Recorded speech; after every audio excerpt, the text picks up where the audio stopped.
Hello दोस्तों, welcome back to my channel. आज हम जानेंगे सामाजिक वर्ग के बारे में। देखिए, वर्ग की जो उपस्थिति है वो विश्व के सभी समाज में पाया जाता है। आधुनिक समाज में तो स्तरीकरण का प्रमुख आधार वर्ग है। आदिकाल से ही आयु, लिंग, शिक्षा, आय, व्यवसाय और धर्म आदि के आधार पर वर्ग का निर्माण होता रहा है। और समाज का जो स्तरीकरण है वो बालक, युवा, पौन एवं वृद्ध, स्त्री, पुरुष, शिक्षित, अशिक्षित, गरीब, अमीर, किसान, व्यापारी, शिक्षक, क्लर्क आदि वर्गों में किया जाता रहा है। इसीलिए ही मार्कस कहते हैं कि मनुष्य एक सामाजिक प्राणी है, लेकिन अधिक स्पष्टता आधारभूत रूप में वह एक वर्ग प्राणी है। तो आज इस वीडियो में हम सामाजिक वर्ग के बारे में समझेंगे। जिस तरह से भारत में स्तरीकरण का आधार जाति और वर्ग रहा है, उसी तरह से पश्चिम देशों में सामाजिक जो स्तरीकरण है का जो आधार था वह वर्ग रहा है। सामाजिक वर्ग की जो परिभाषा कई विद्वानों ने दी है, जैसे कि मैकाइवर एवं पेज के शब्दों में, एक सामाजिक वर्ग समुदाय का वह भाग है जो सामाजिक स्थिति के आधार पर दूसरों से पृथक किया जा सके। यानी कि समाज को उसकी स्थिति के अनुसार जो अलग अलग समुदाय पाए जाते हैं, उसकी स्थिति के हिसाब से वही सामाजिक वर्ग कहलाता है। मार्कस सामाजिक वर्ग की जो परिभाषा को स्पष्ट करते हुए कहते हैं कि जो अपने जीवन में लोग काम करते हैं, अपने घर परिवार का भरण पोषण करने के लिए वह जो काम करते हैं अलग अलग, जिससे समाज वर्ग उसी काम की वजह से समाज वर्ग विभाजित हो जाता है। यानी मार्कस का मानना है कि एक सामाजिक वर्ग को उसके उत्पादन के साधनों और संपत्ति के वितरण के साथ होने वाले जो संबंधों के आधार पर ही परिभाषित करते हैं।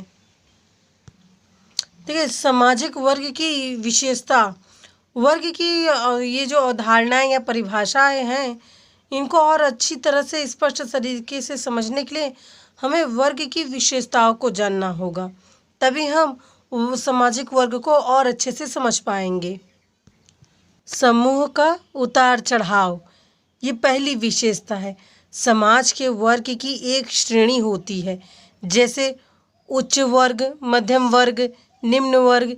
इन सभी वर्गों की स्थिति आर्थिक स्थिति के कारण बनी होती है। इसीलिए जब आर्थिक स्थिति में उतार चढ़ाव आता है तो सामाजिक वर्ग में भी उतार चढ़ाव होता है। समान परिस्थिति, देखिए, एक वर्ग के लोगों की सामाजिक परिस्थिति एक समान होती है, चाहे संपत्ति के आधार पर हो, चाहे व्यवसाय, चाहे जाति की सदस्यता के आधार पर, व्यवसाय की प्रतिष्ठा आदि।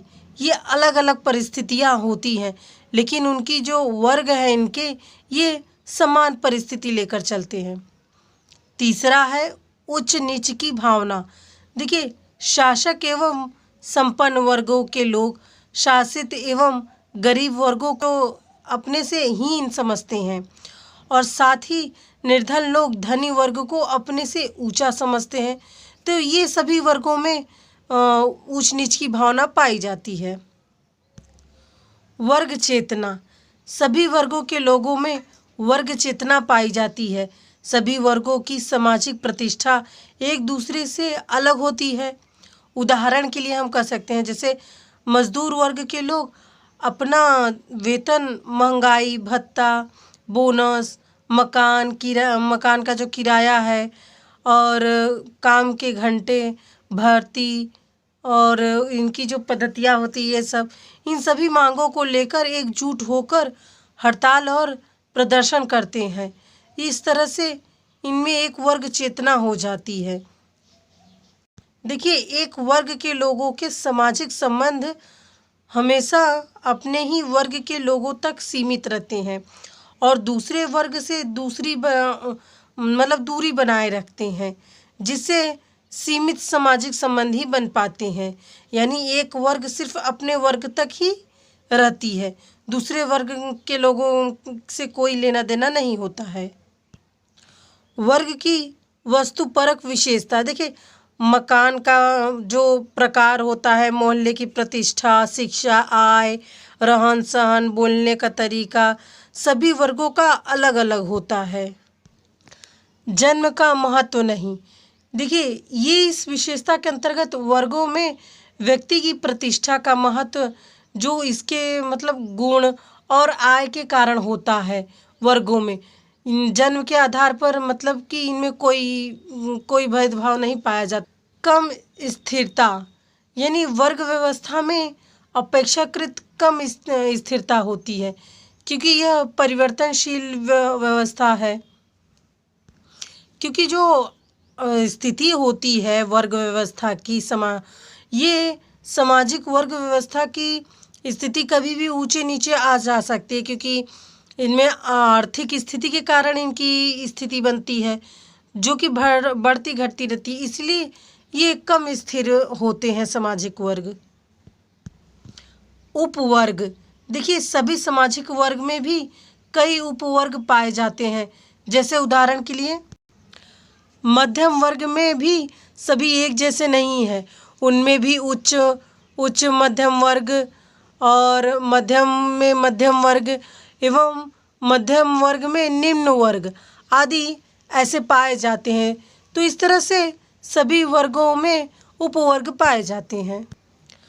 वर्गों की अनिवार्यता, देखिए समाज में सभी व्यक्ति शिक्षा, व्यवसाय, धन, योग्यता आदि की दृष्टि से समान नहीं होते हैं, इसीलिए व्यक्तियों में पाई जाने वाली इन भिन्नताओं के आधार पर समाज में अपने आप ही वर्ग व्यवस्था बन जाती है। मतलब एक विशेष कार्य से संबंध रखने वाले लोगों में एक वर्ग अपने आप बन जाता है।